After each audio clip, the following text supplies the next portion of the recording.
भारत की काव्या कार्तिकेयन ने रचा नया इतिहास। सबसे ऊंची पर्वत चोटी माउंट एवरेस्ट पर चढ़ने वाली सबसे कम उम्र की बनी पहली भारतीय महिला। इन्होंने अपने पिता नौसेना के कमांडर एस कार्तिकेयन के साथ 20 मई को दुनिया की सबसे 8,849 मीटर ऊंची पर्वत चोटी माउंट एवरेस्ट पर 16 साल की उम्र में चढ़कर इतिहास रचते हुए बनाया नया कीर्तिमान। काव्या मुंबई के नौसेना बाल विद्यालय में 12वीं की छात्रा है। इन्होंने हिमालय में पर्वतारोहण की शुरुआत 2015 में 7 साल की आयु से शुरू की थी। चुनाव आयोग ने कांग्रेस अध्यक्ष मल्लिकार्जुन खड़गे और बीजेपी अध्यक्ष जेपी नड्डा को धर्म, जाति, भाषा और सेना और संविधान को लेकर जारी बयानबाजी पर सख्त रुख अख्तियार करते हुए किया नोटिस जारी। इन मुद्दों पर बयानबाजी न करने की दी नसीहत।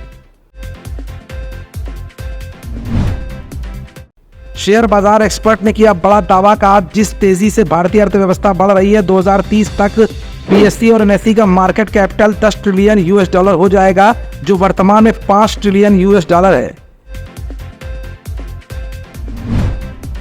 Reserve bank of India Britain से 100 टन सोना लाया वापस। बैंक ऑफ इंग्लैंड में 1991 से जमा था ये सोना। इलाहाबाद हाईकोर्ट ने मथुरा स्थित कृष्ण जन्मभूमि और शाही ईदगाह विवाद से जुड़ी याचिकाओं पर विचार किए जाने या न किए जाने के संबंध में सुनवाई पूर्ण कर निर्णय किया सुरक्षित।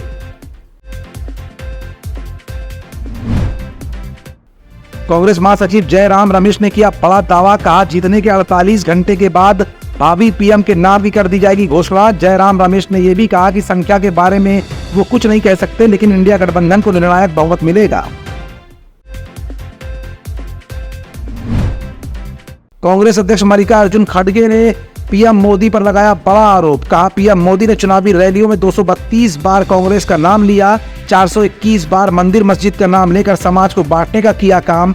इसी तरह 224 बार मुस्लिम, अल्पसंख्यक जैसे शब्दों का इस्तेमाल किया, लेकिन चुनाव आयोग ने नहीं की कोई कार्रवाई। कुल 7 राज्यों की 57 लोकसभा सीटों पर मतदान आज हो रहा है संपन्न। आज मतदान का है आखिरी चरण। मतगणना 4 जून को होगी संपन्न। पीएम मोदी ने लोकसभा चुनाव की घोषणा के बाद कुल 206 चुनावी रैलियों को संबोधित कर बनाया नया इतिहास। इसके सापेक्ष राहुल गांधी ने सिर्फ 107 रैलियों को ही किया है संबोधित। साथ ही साथ मोदी ने लगभग 80 टीवी चैनलों को दिया है साक्षात्कार। महिला एवं बाल विकास मंत्रालय की एक रिपोर्ट के अनुसार भारत के 183 जिलों में बाढ़, सूखा और चक्रवात का खतरा बढ़ गया है। वहीं 349 जिले गंभीर रूप से सूखे की मार झेल रहे हैं। इसका सबसे बड़ा असर महिलाओं और उनके बच्चों पर पड़ रहा है। कुपोषण और हिंसा का हो रहे हैं शिकार। आगे रिपोर्ट में कहा गया है कि देश के करीब 51% बच्चे गरीब और जलवायु संकट की दोहरी मार झेल रहे हैं।